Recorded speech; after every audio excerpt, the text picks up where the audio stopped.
It was a quiet afternoon in Chicago when a man pushed open the door of a pharmacy.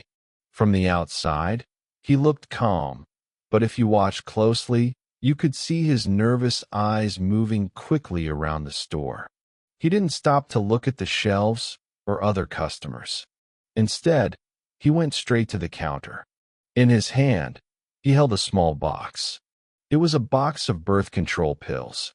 His fingers gripped the box tightly, as if he was afraid someone might take it away from him. He gave a quick smile to the cashier, but the smile looked forced, not natural. He wanted to appear normal, but his body language told another story.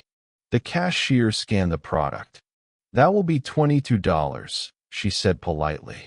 The man nodded quickly, pulled out his phone, and opened a payment app. On the screen, a QR code appeared. He held out the phone. "Please scan this." The cashier scanned the code. For a moment, everything seemed fine. But then the screen flashed a red message. Payment failed. The man's face tightened. He cleared his throat and said softly, "Maybe try again." The cashier scanned a second time. Again, the same red words appeared. Payment failed. Now, the man was sweating. He checked his wallet, but inside there were only a few small bills, certainly not enough to cover the cost. He mumbled quickly, "I'll come back later," and hurried out of the store. Outside, he breathed heavily, trying to calm down. "It's fine," he told himself. "I didn't buy it. Nobody knows. The problem is finished." But he was wrong. The pharmacy had his membership account. They had his name, his number, and his purchase record. The problem was far from finished. Later that day, the pharmacy was quiet again. The cashier sat behind the counter, checking the system. On her computer screen, she noticed an unfinished order. Birth control pills. Payment failed. Next to it was the customer's name, phone number, and membership details. She thought for a moment. "I should call him. It's my responsibility to make sure the payment is completed." Picking up the phone, she dialed the number. Ring, ring. Finally, someone answered. But it wasn't the man. "Hello," a woman's voice said. The cashier smiled politely, unaware of what was about to happen. "Hello, I'm calling from the pharmacy. Your husband made a purchase today, but the payment didn't go through. Could you please help us with it?" There was silence on the other end for a moment. Then the woman asked, "Oh, what did he buy?" The cashier didn't think much about the question. To her, it was just business. She answered honestly. It was birth control pills. The line went quiet. Too quiet. The cashier frowned. "Hello? Are you still there?" When the woman spoke again, her voice was different, cold and sharp. "Birth control pills?" she repeated slowly. "Yes," the cashier confirmed quickly. "Just one box. We wanted to confirm the payment." But before she could finish, the woman said, "Thank you," in a flat voice and ended the call. The cashier sat back, confused. Strange reaction, she thought. But at least I did my job. She didn't know that her simple honesty had just opened the door to a family disaster. At that very moment, the wife sat frozen with the phone in her hand. Her mind was racing. Why would her husband need those pills? They had been married for years. She felt her chest tighten. A storm of suspicion and fear began to rise inside her. That night, she decided she would confront him and demand the truth. That evening, the man returned home, tired from work. He opened the door, expecting a quiet night. But instead, he found his wife sitting on the sofa, waiting for him. Her arms were crossed, and her face was pale. "Welcome home," she said coldly. He frowned. "What's wrong? You look upset." She held up her phone. "I got a call today from the pharmacy." The man froze. His stomach dropped. "Oh, really? What did they say?" he asked nervously, trying to sound casual. Her eyes narrowed. "They said you bought birth control pills." Care to explain? There was a heavy silence. The man's hands trembled. He opened his mouth, but no words came out. Who are they for? She demanded. Her voice was shaking with anger and pain. Not for me. So who? Finally, he whispered, I'm sorry. Tears filled her eyes. Sorry? That's all you can say? Are you having an affair? He looked down at the floor, unable to meet her gaze. After a long pause, he admitted the truth. Yes. Her heart shattered. She stood up, her whole body trembling. Do you know what you've done to me? To us? She shouted. The man tried to reach for her hand. Please, let me explain. Explain what? She cried. That you've been lying to me? That you're using our money to buy things for another woman? The house filled with her angry voice. Neighbors could probably hear, but she didn't care. The betrayal was too heavy to keep inside. That night, the truth came out. The affair was no longer a secret. Both families would soon know, and nothing would ever be the same again. The man sat alone later, his head in his hands. He was not only afraid of losing his wife, he was also angry. Angry that the pharmacy had revealed his purchase. In his mind, they were to blame for everything. The next morning, the house was silent.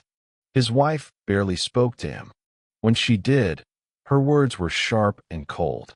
The truth had destroyed the peace in their home. Relatives soon heard about the affair, and whispers began spreading through the family. The man felt trapped. He was angry at himself, but even more, he was angry at the pharmacy. In his mind, if the cashier hadn't told his wife about the pills, none of this would have happened. This is a violation of my privacy, he muttered to himself. They had no right to reveal what I bought. By the afternoon, he made a decision. He went straight to the police station. Standing at the counter, he said firmly, I want to file a report. A pharmacy revealed private information about me. Because of that, I suffered emotional damage. I want justice. The officer raised an eyebrow. What information did they reveal?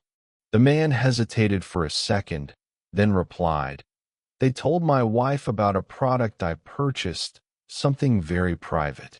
Because of that, my marriage is in crisis. I demand compensation. The officer wrote everything down and gave him a copy of the report. The man held the paper tightly, feeling powerful again. Now I have proof, he thought. I'll make them pay for this. But he didn't stop there. That evening, he sat down with his phone and began posting online. He uploaded a photo of the receipt, the audio recording of the phone call, and even the police report. Alongside the evidence, he wrote, My privacy has been broken. The pharmacy revealed my purchase to my wife. Because of this, my family is suffering. I will fight for justice. Within hours, his post began to spread. Comments started pouring in, some supporting him, others criticizing him. The battle had moved from his home to the internet. By the next morning, the man's post had gone viral. Thousands of people had read it, and hundreds of comments appeared under his photos and recordings. Some people agreed with him. Yes, the pharmacy was wrong, one comment said. No one should share what a customer buys. That's private information. Another wrote, He has a good case. Even if he made mistakes in his marriage, the employee should never have told his wife. Privacy is important. Reading those comments gave the man hope. He thought, finally, people understand me. I am the victim here. But very quickly, other comments appeared, and they were much harsher. You're only angry because you were caught cheating, one person wrote. Don't blame the pharmacy. Blame yourself, another said.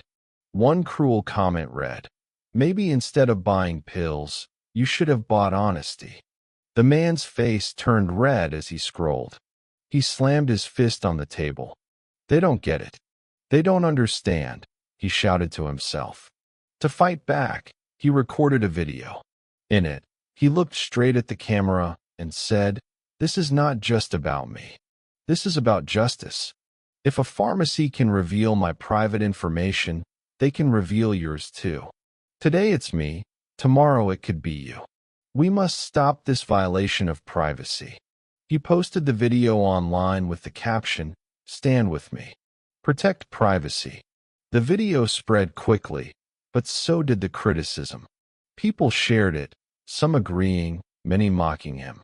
Memes began to appear, making fun of his situation.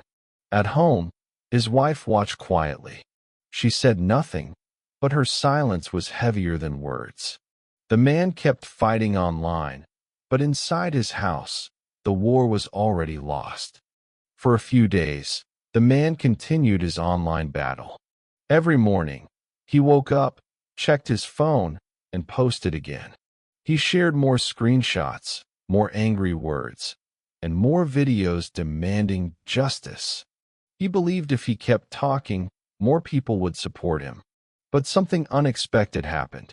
One afternoon, when he opened the app to post another video, a red message appeared on the screen. "Your account has been suspended. You cannot post videos or send private messages." The man blinked in shock. He refreshed the page again and again, but the message didn't disappear. He quickly checked his email. There was a short note from the platform. "Your account has been restricted for violating community guidelines." His hands shook. His face turned pale. "What? How? I didn't break any rules. I was only telling the truth," he shouted. He tried to appeal, but nothing worked. His account remained blocked. The voice he had used to shout at the world was suddenly gone. That evening, he sat at the kitchen table, staring at his silent phone. His wife passed by, but she didn't speak to him. She had already heard the truth. His family was broken, his online supporters had disappeared, and now even the internet had turned its back on him. He thought bitterly, "I wanted everyone to hear my story. But now, nobody can hear me at all." The man leaned back in his chair, exhausted. The fight was over, not because he had won or lost, but because he no longer had a stage. And just like that, the man who had once shouted for justice was left with nothing but silence.